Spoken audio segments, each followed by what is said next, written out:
Mudah-mudahan Allah mendatangkan pada kita semua ketenangan, rahmat-Nya, serta dinaungi oleh sayap-sayap malaikat dan dibanggakan di hadapan Allah di hadapan malaikat yang ada di sisinya. Amin. Melanjutkan materi kita pada pertemuan kemarin, ya, part 1 ya, sekarang part 2 ya, bagian kedua ya, tentang hikmah dari penciptaan manusia. Telah kita sebutkan ayat yang agung dalam kitabullah, surah Az-Zariyat, tatkala Allah berfirman, "Wa ma khalaqtul jinna wal insa illa liya'budun." Tidaklah kuciptakan jin dan manusia kecuali untuk beribadah kepadaku. Baik. Telah kita sebutkan dan isyaratkan pada pertemuan terdahulu bahwa Allah telah memuliakan manusia dari makhluk Allah yang lainnya yang juga berakal, yaitu jin dan malaikat. Nah, kita akan mencoba untuk menggali lebih dalam ya, hikmah Allah ketika Allah memilih risalah diemban oleh manusia. Atau dengan kata lain, orang-orang terbaik dari jenis manusia, yaitu para nabi dan rasul. Ya. Maka dalam pertemuan bagian kedua ini kita akan melihat bagaimana pemuliaan Allah kepada jenis manusia. Zahiran wa batina, secara zahir maupun batin. Ma'nan wa babna, baik dari sisi maknanya maupun dari sisi jasad dan tubuhnya. Jelas ya? Itu kemuliaan yang luar biasa. Dan kemarin kita janjikan kita akan nukilkan dari penjelasan ini dia, kitab Abu Hamid Muhammad ibn Muhammad Al-Ghazali yang wafat tahun 505 Hijriah, yaitu karya beliau Al-Hikmatu fi Makhluqatillah. Buku yang berjudul Hikmah dalam penciptaan makhluk-makhluk Allah Subhanahu wa Ta'ala. Jelas ya? Jadi beliau tidak hanya menerangkan tentang hikmah penciptaan manusia, tapi bahkan menyebutkan makhluk Allah yang lainnya. Ya. Nah, ada satu pasal dalam kitab tersebut yang memuat tentang hikmah dari penciptaan manusia itu sendiri. Ya. Bisa kita lihat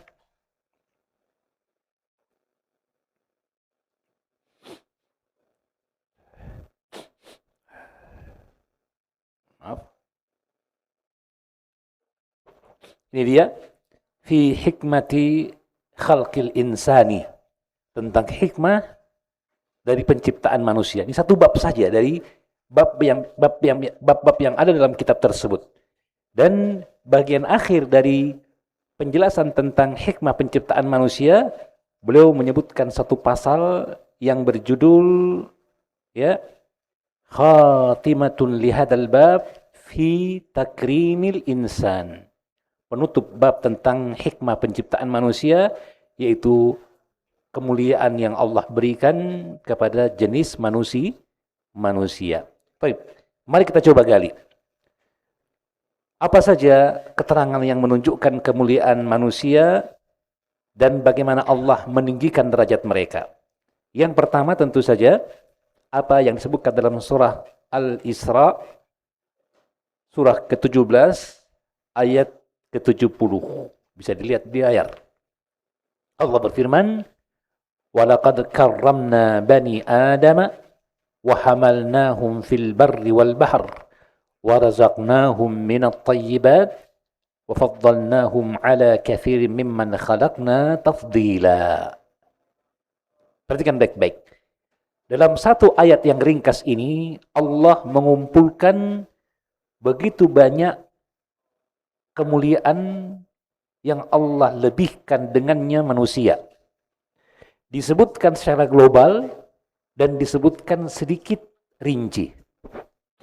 Allah berfirman yang artinya, Sungguh kami telah muliakan Bani Adam. Siapa Bani Adam? Kita ini, keturunan Nabi Adam alaihissalam, termasuk Nabi Adam sendiri. Jelas ya? Ya. Dimulai dengan qad, walaqad, yang menunjukkan penegasan. Sungguh kami telah menciptakan.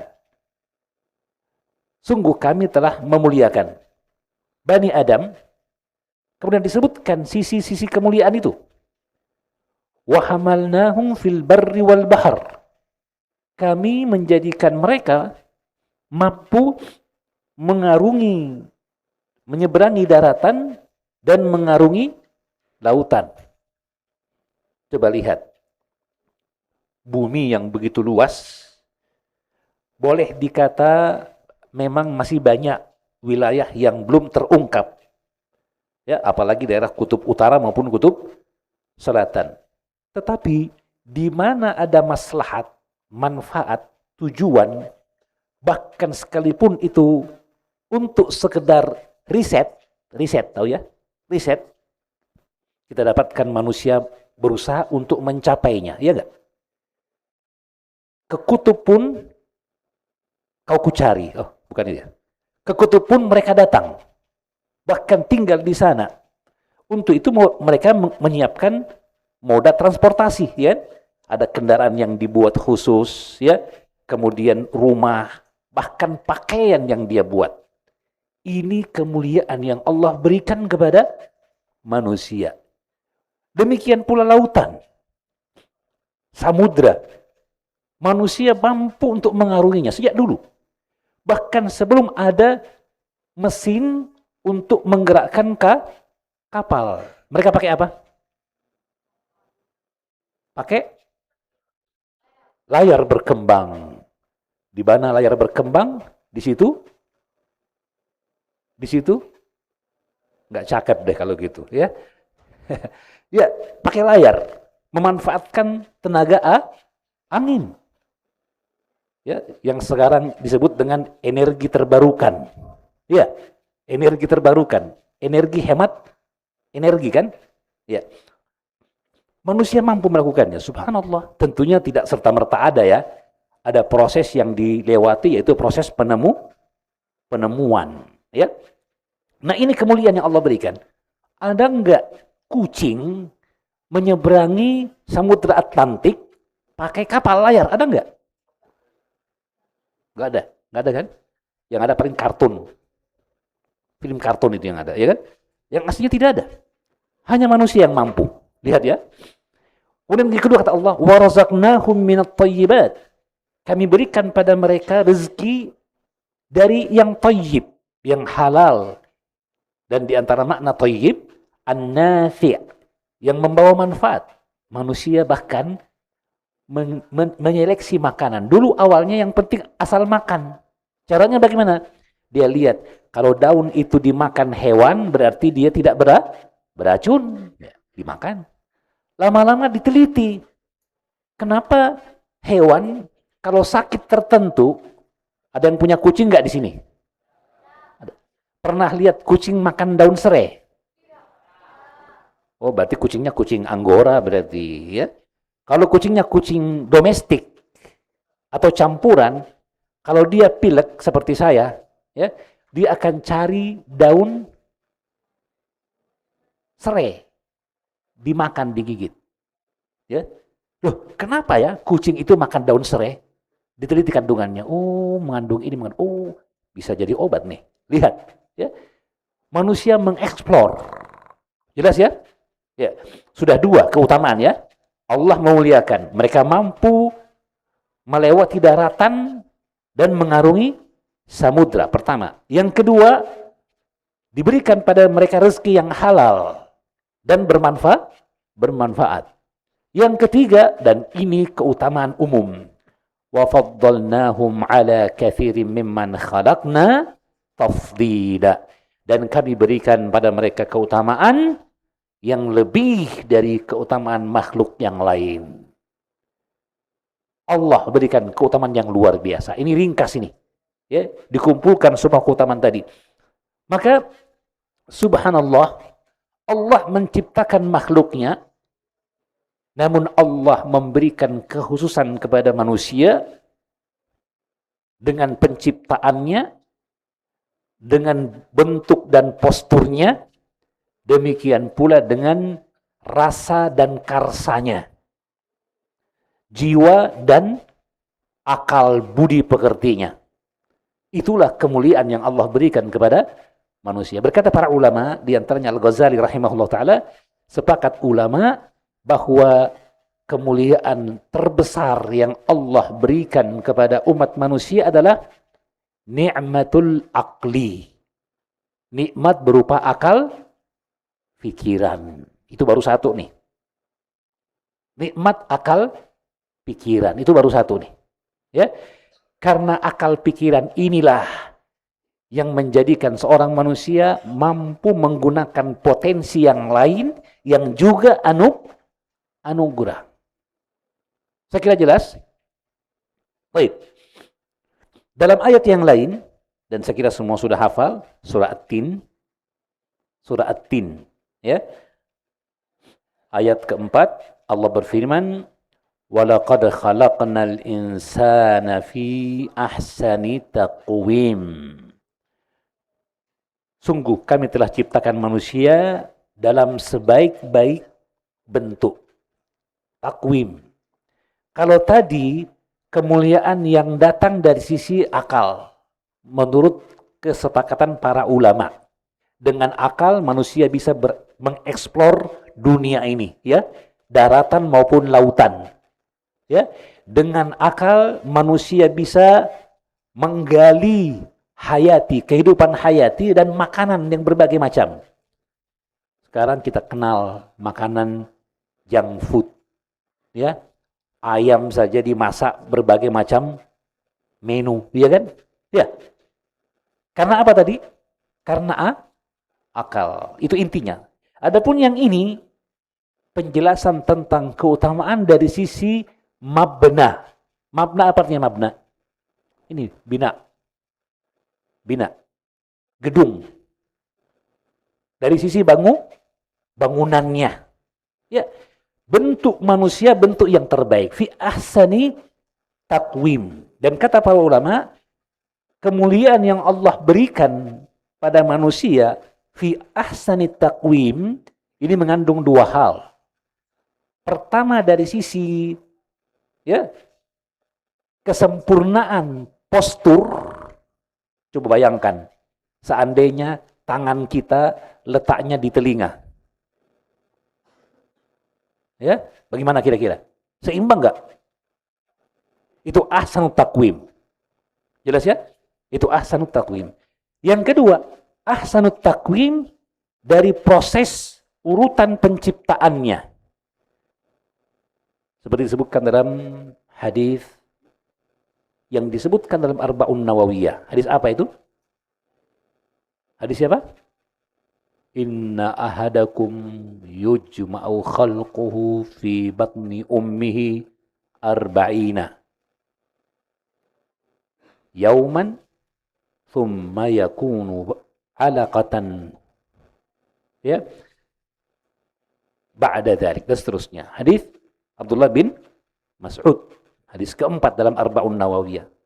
Ini juga kita dapatkan proses penciptaan namanya. Ya, kaifiyatul khalqi al-insan, cara penciptaannya luar biasa. Mukjizat yang luar biasa. Proses penciptaan manusia itu.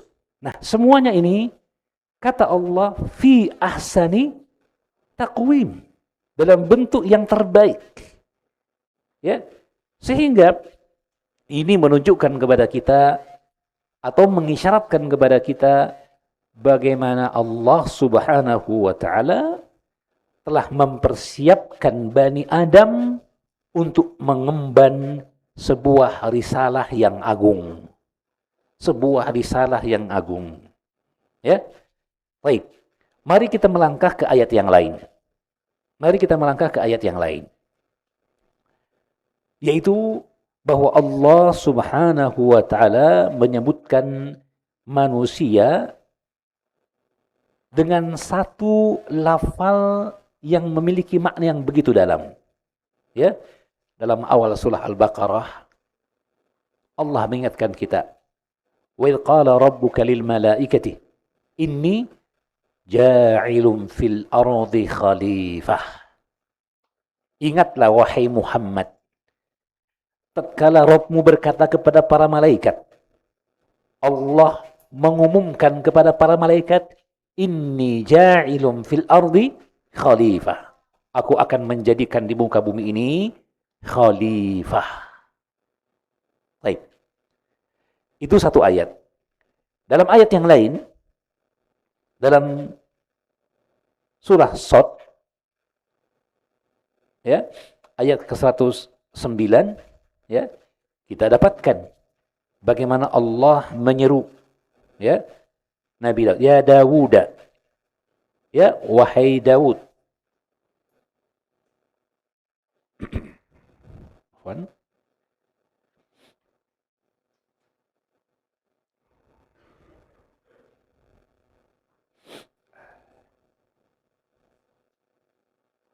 Coba lihat surat Shad. Shad.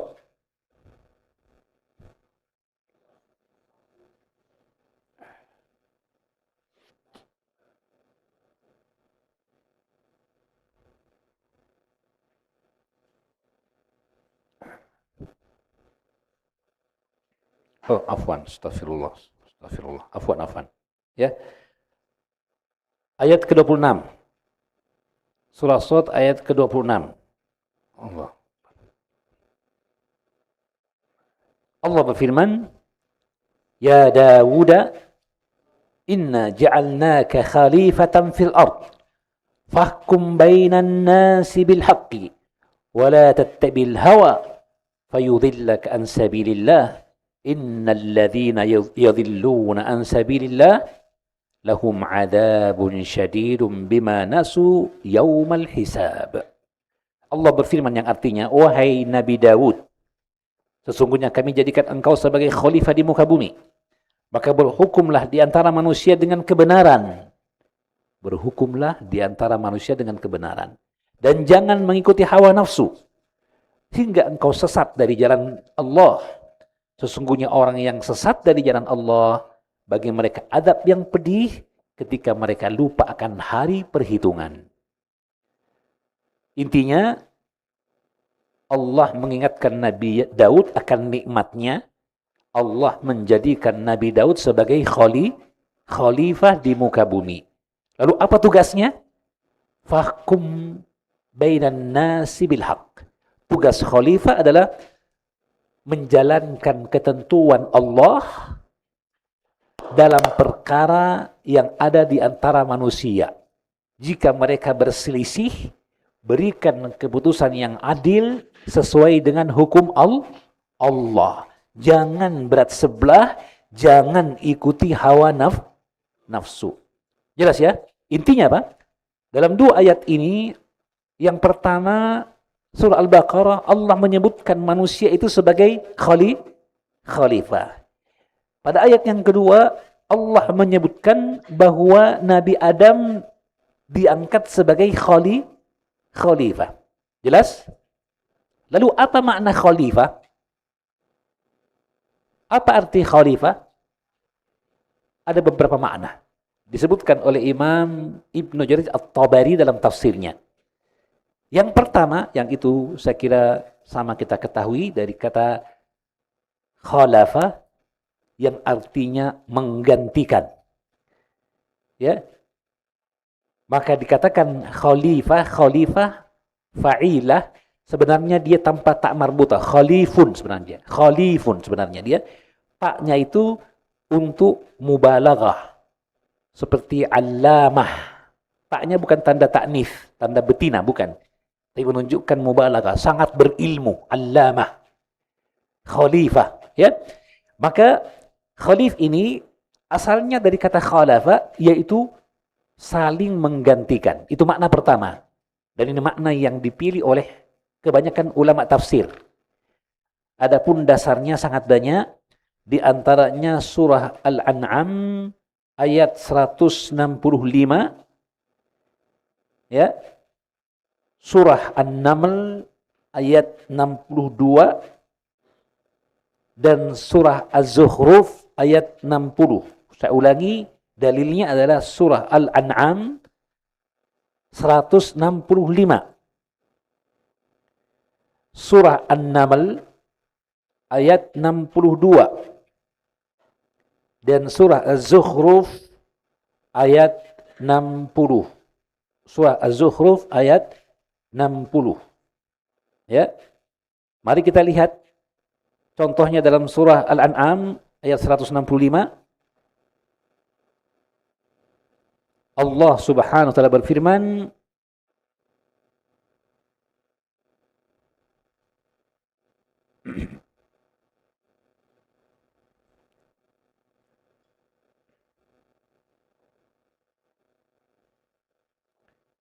wa huwa alladhi ja'alakum khala'ifal ardi wa rafa'a ba'dakum fawqa ba'din darajat liyabluwakum fima atakum inna rabbaka sari'ul iqabi wa innahu laghafurur rahim. Allah berfirman yang artinya, dialah yang menjadikan kalian khala'ifal ard, yakhlufu ba'dukum ba'da, menjadikan kalian saling menggantikan. Setiap berlalu satu generasi akan digantikan dengan generasi yang berikutnya. Ya.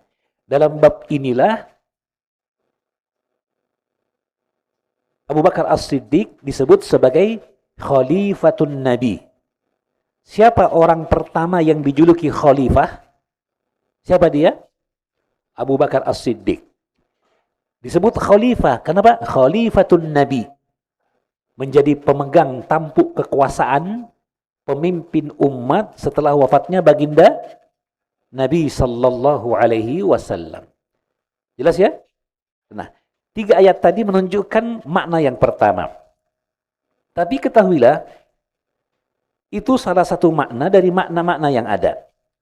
Ada makna yang lain yang tidak kalah pentingnya berkaitan dengan makna khalifah. Apa itu? Disebutkan oleh Imam Ibnu Jarir At-Tabari ya dalam tafsirnya, menukilkan perkataan sebagian ulama ahli tafsir. Ya, yaitu bahwa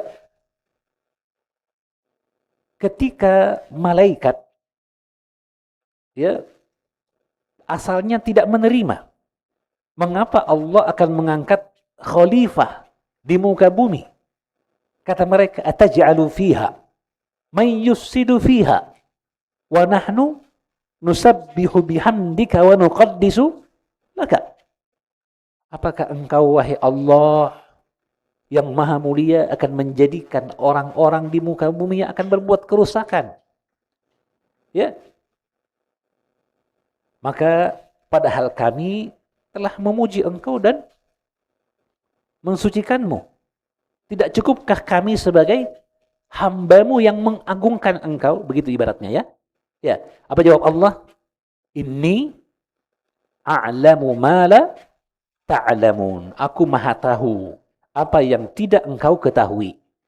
Kata Imam Jarir At-Tabari, di sini malaikat ketika mengajukan pertanyaan, mereka mengingatkan bahwa akan ada dari keturunan Nabi Adam yang akan berbuat kerusakan.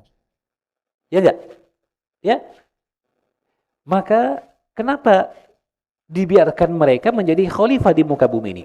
Kata Imam Jarir bahwa kerusakan yang timbul pada manusia, malaikat tidak nisbahkan kepada khalifah, tapi nisbahkan kepada keturunan khalifah, keturunan Nabi Adam.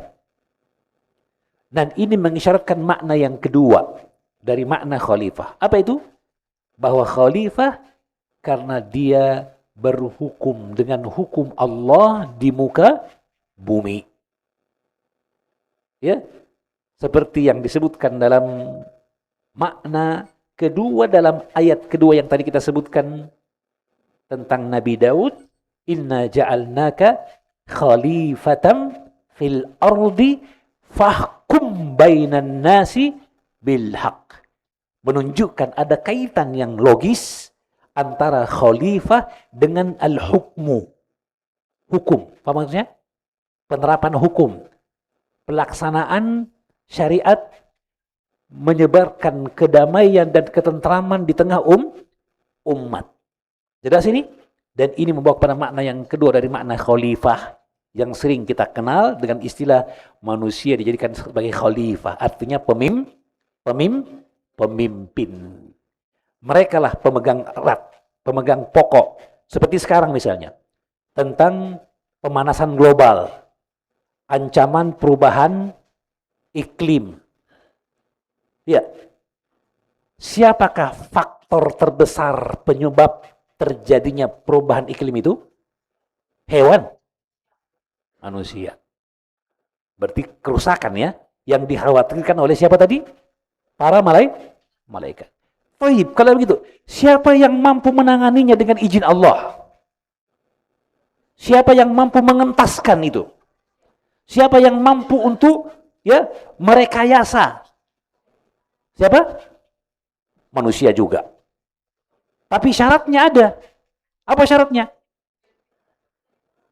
Dia menjalankan ketentuan syariat, tuntunan Al-Quran dan Sunnah seputar penjagaan ekosistem, alam, dan juga yang tadi bagaimana mencegah terjadinya pemanasan global atau perubahan iklim yang ekstrim.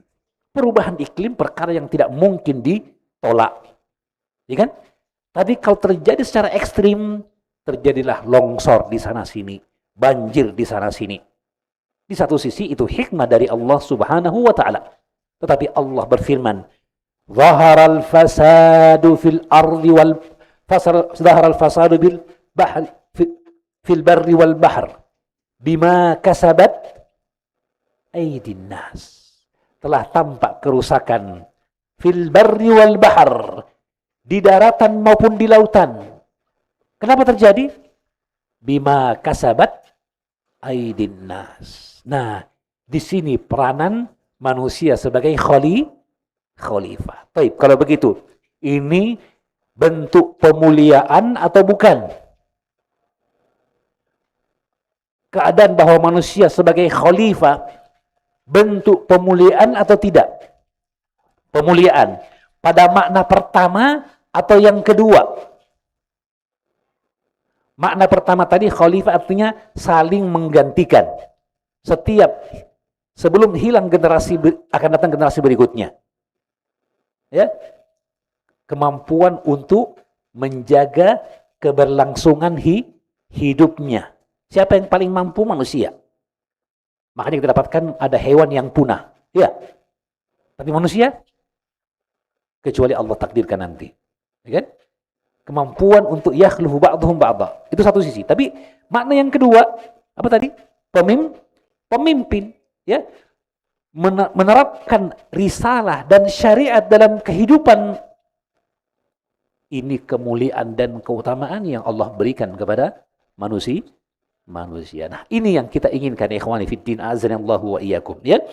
Jadi, kalau begitu, sah kita dapatkan bahwa kaunul insani khalifatan fil ard, manusia sebagai khalifah di muka bumi, khususnya pada makna yang kedua tadi, merupakan bentuk pengagungan Allah Subhanahu wa taala kepada manusia.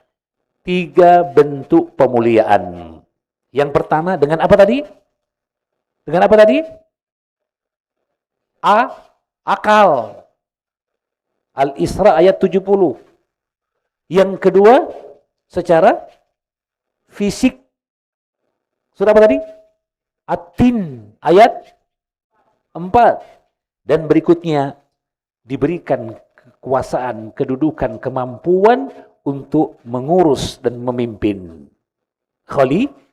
Khalifah. Surah Al-Baqarah. Ya.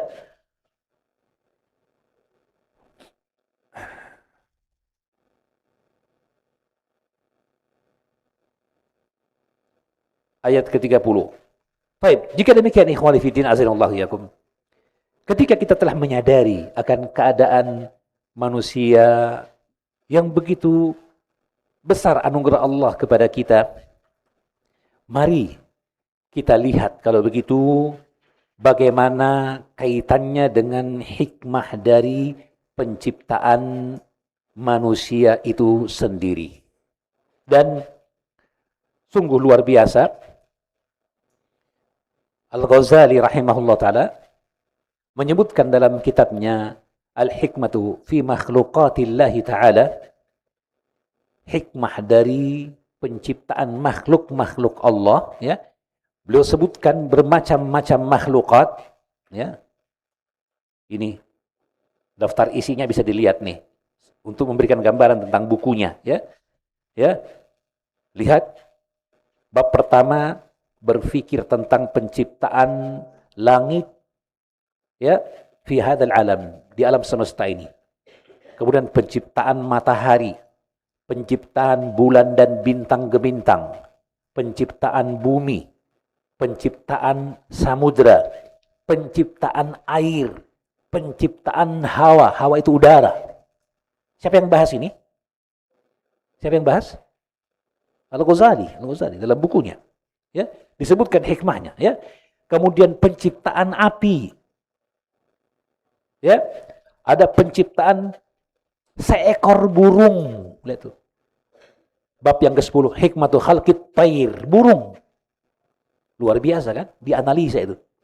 Ya. Ini kalau kita bilang kayaknya pelajaran IPA deh, Ustaz. Ya. Tapi beliau sebutkan dengan dalil-dalil akli dan nakli. Dikupas apa tujuannya, manfaatnya. Khalqul bahaim, ya. Sampai disebutkan penciptaan lebah, semut, lawak-lawak, laba-laba, ya. Bahkan olok-olok. Apa namanya? Olok-olok jentik ya? Oh, jentik ya. Itu tuh yang biasa di tempat sampah, di bangkai.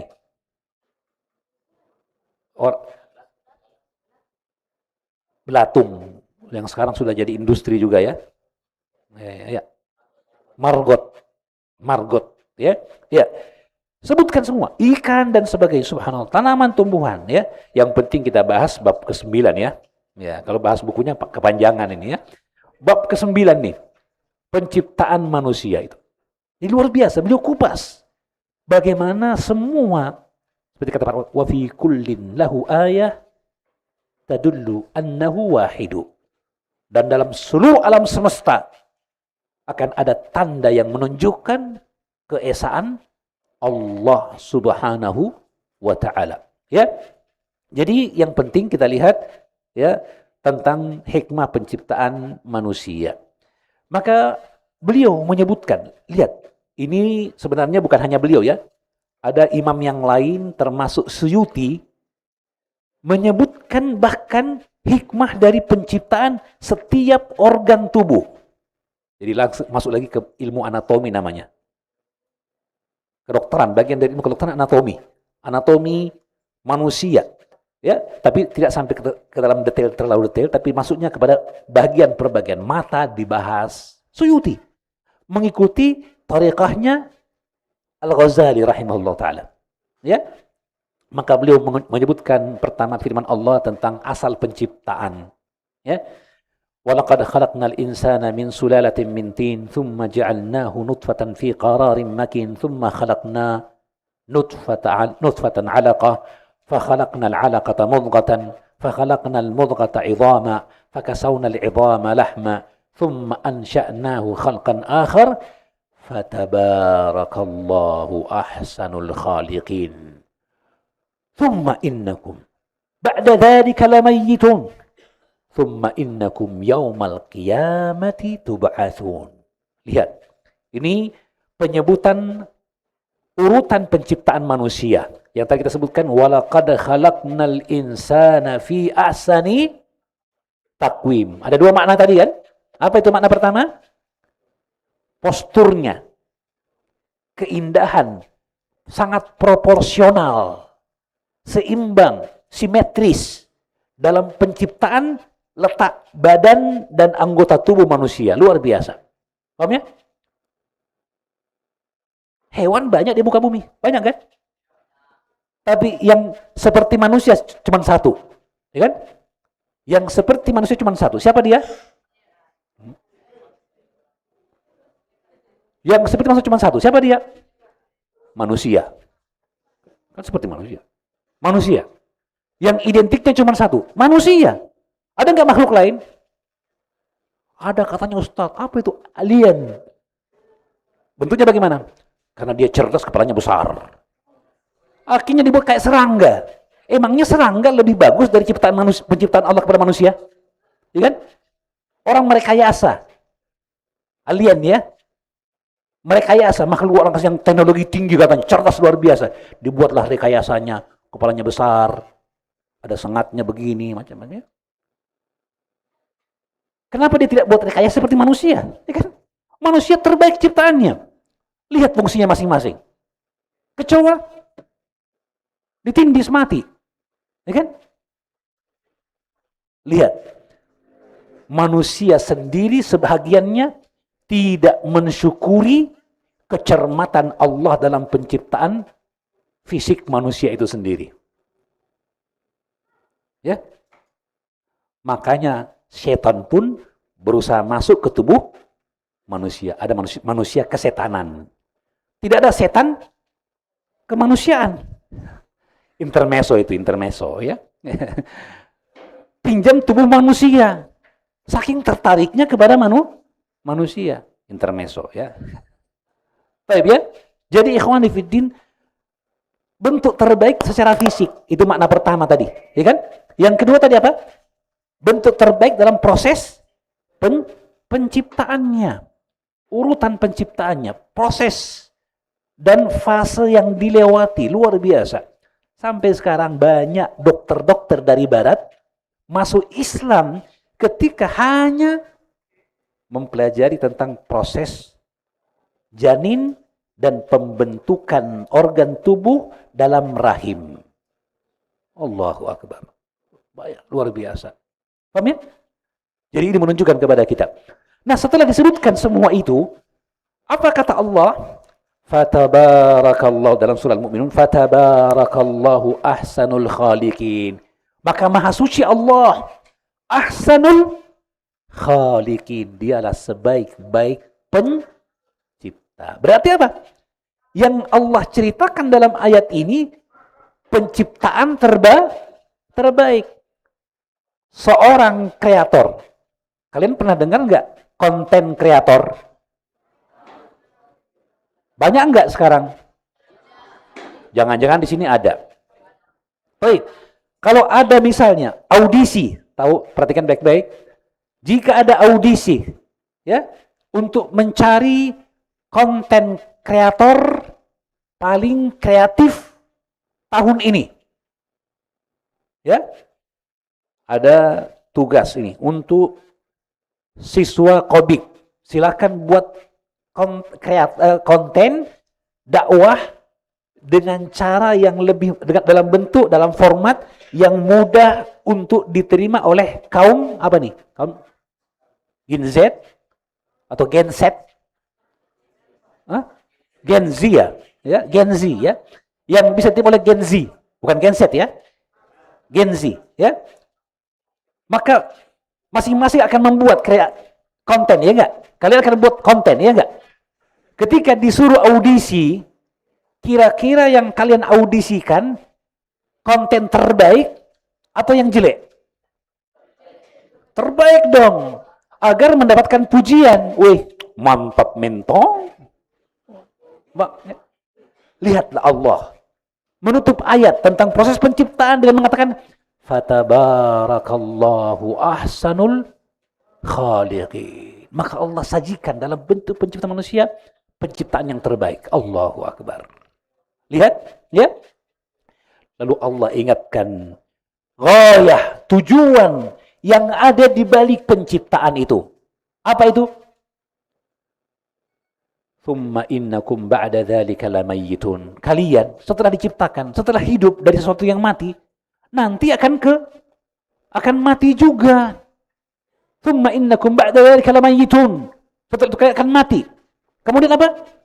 Tsumma innakum yaumal qiyamati tub'atsun. Tapi di hari kiamat kalian tidak mati begitu saja, selesai urusan tidak, akan dibangkitkan di hari kiamat, dimintai pertanggungjawaban atas perbuatan kalian di dunia. Ini isyarat. Isyarat dari ghayatu khalqil insan. Pada part 1, bagian pertama kemarin kita sudah dapatkan. Tujuan penciptaan manusia adalah apa? Untuk beribadah. Itulah tujuan inti dan pokok.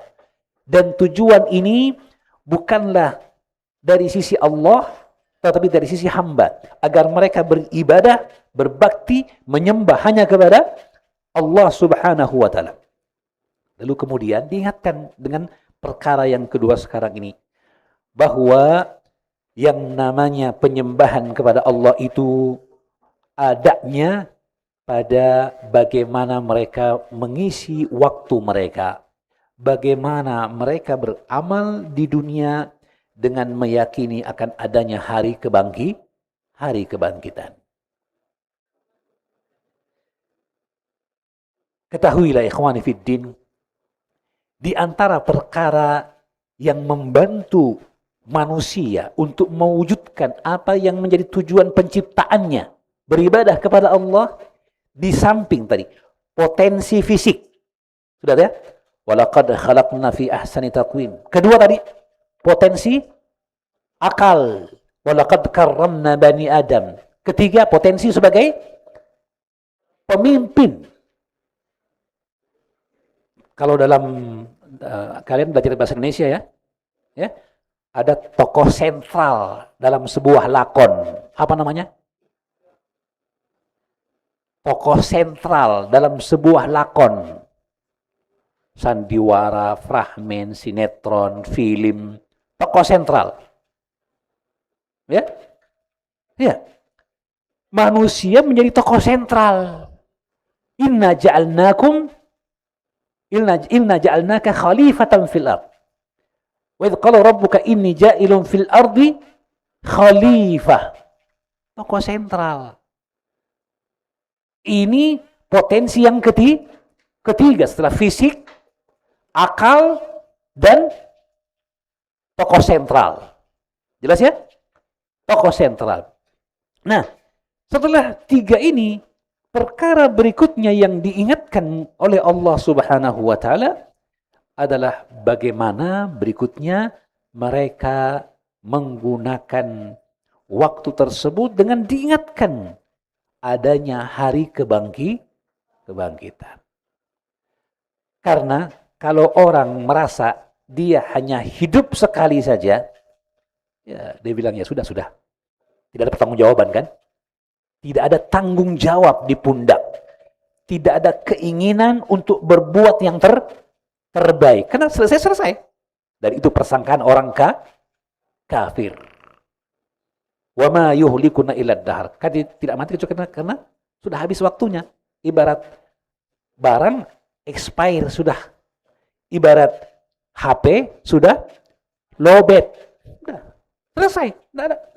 Tidak demikian manusia itu. Ada pertanggungjawaban. Jelas?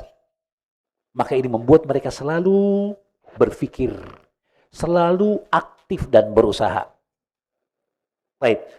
Kalau begitu, sebagai penutup dari hikmah penciptaan manusia, perhatikan sebuah hadis yang agung yang diriwayatkan oleh Imam Muslim, disebutkan oleh Syekh Abdul Rahman bin Nasir Sa'di rahimahullah ta'ala dalam kitabnya Bahjatu Qulubil Abrar. 99 mutiara hadis Nabi.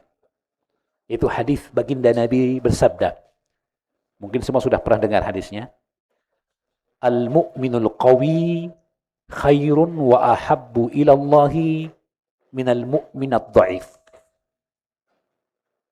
Seorang mukmin yang kuat lebih baik dan lebih Allah cintai dari mukmin yang lemah. Wa fi kullin khairun, kata baginda, dan semuanya baik selama dia beriman. Setelah itu kata Nabi, ihris ala ma yanfa'uk.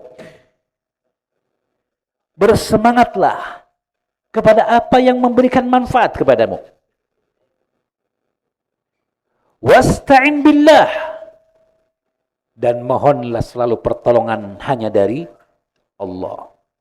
Wala ta'jaz, jangan pernah kenal putus asa, patah arang.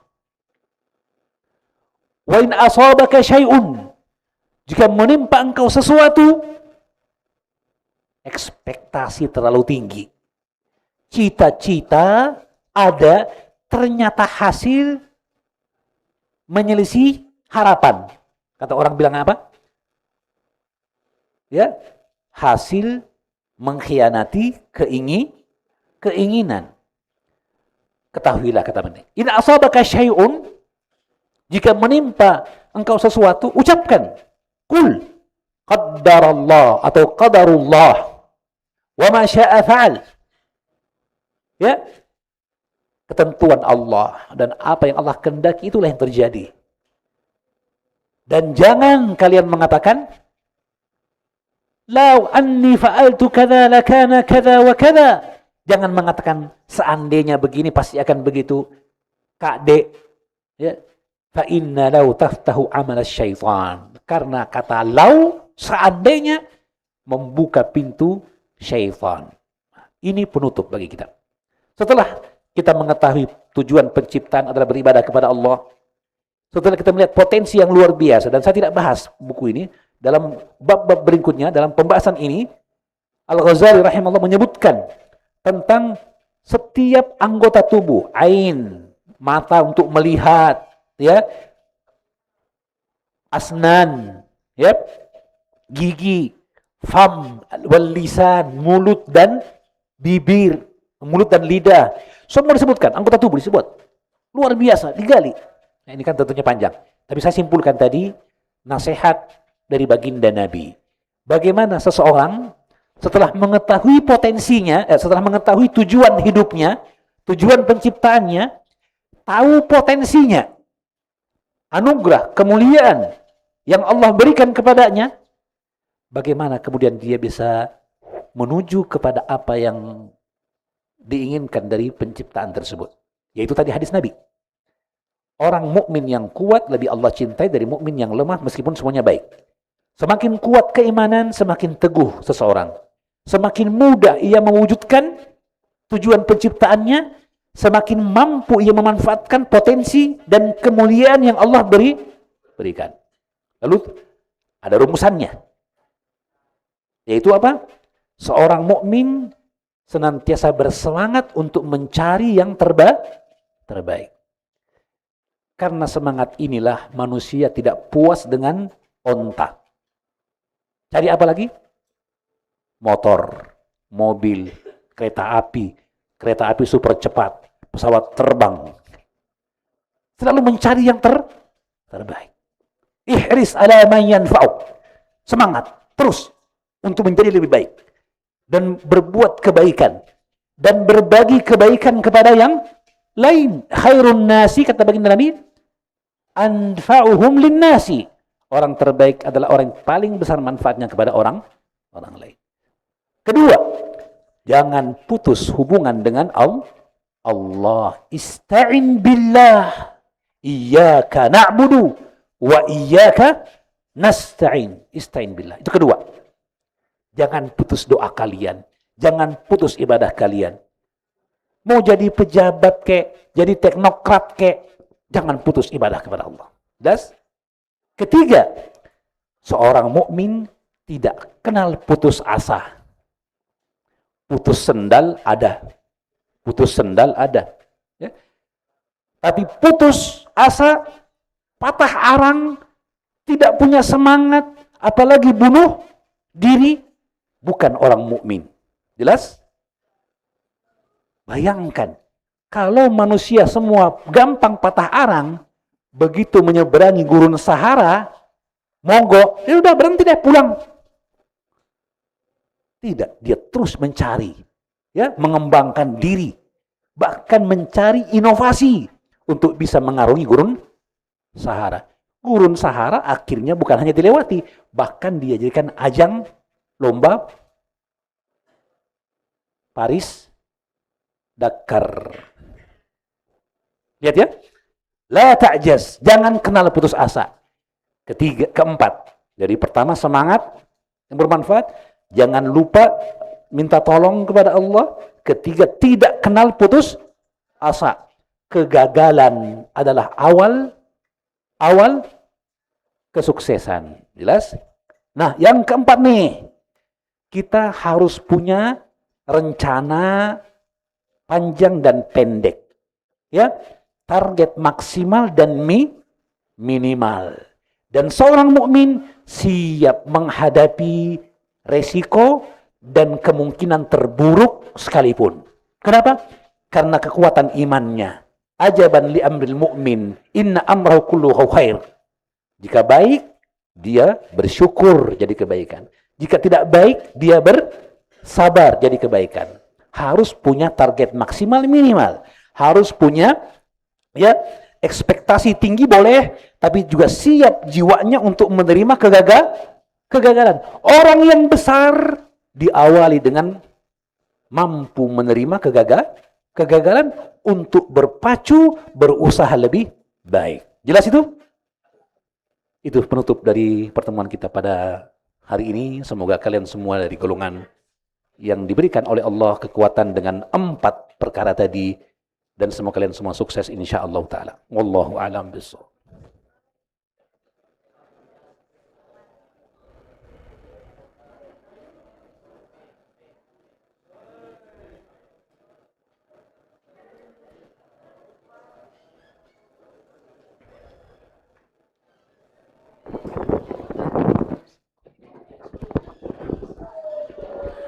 Masya Allah, demikian tadi penjelasan pemaparan materi yang dibawakan oleh guru kita Al-Ustadz Ibnu Yunus Hafizahullah Ta'ala. Semoga apa yang telah beliau sampaikan, beliau bawakan pada hari ini bisa bermanfaat bagi kita sekalian, terutama dalam mengamalkan ilmu yang telah kita pelajari tadi.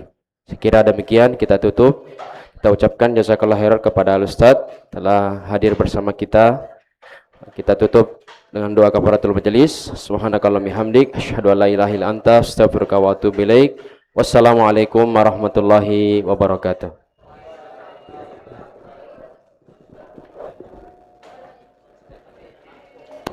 Telah dibuka sistem penerimaan murid baru Sekolah Islam Al-Bainah Makassar, jenjang TK, SD, SMP, dan SMA Full Day and Boarding School.